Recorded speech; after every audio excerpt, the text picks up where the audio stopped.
Ben, I suppose they can't all look like supermodels and movie stars, so this game, I'm sure you guys were not 100% happy with, even though the outcome was positive. No, we got off to a slow start and a couple little breakdowns, I think, system-wise and structure-wise. I think a lot of it was mental as well. We just weren't really dialed in from the start, and I think after the first period we settled in and got a lot better as the game went on, but at this time of the year we can't afford to be casual and kind of settle our way into games. Can you attribute that a little bit to the fact that you're playing a team that's out of the playoffs, they're last in the conference? I know that they're still competitive, but you got to know that's got to creep, doesn't it?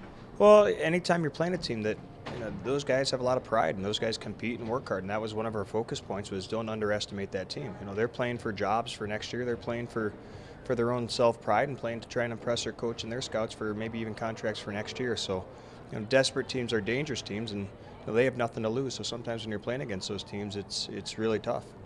Who did you see tonight in the final 40 minutes where you guys seemed to take over and start to dominate that game? Who did you see that did the job you were asking?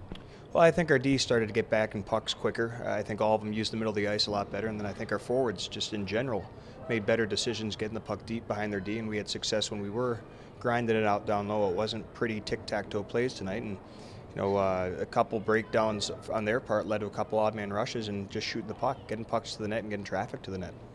You see good effort too out of that Levo, or rather the Levo, McCaig, and Rodwald line. Although Jack Rodwald doesn't seem like he's a little snake bitten, but that crew's doing well. Yeah, well, Kegger was one of our workhorses in the first period, and I think a lot of guys jumped on his back and kind of, followed his lead there. He led by example today, and both his line mates there. Leaves was good, and then Jack's been great since he's gotten here. And I think when Jack keeps things simple and he's great along the walls is when he's most effective. But the three of them have played very well the last probably 3 or 4 games. Oh, you spend a couple of days off here practicing, and you drive to Milwaukee tomorrow. But or will you factor in some rest?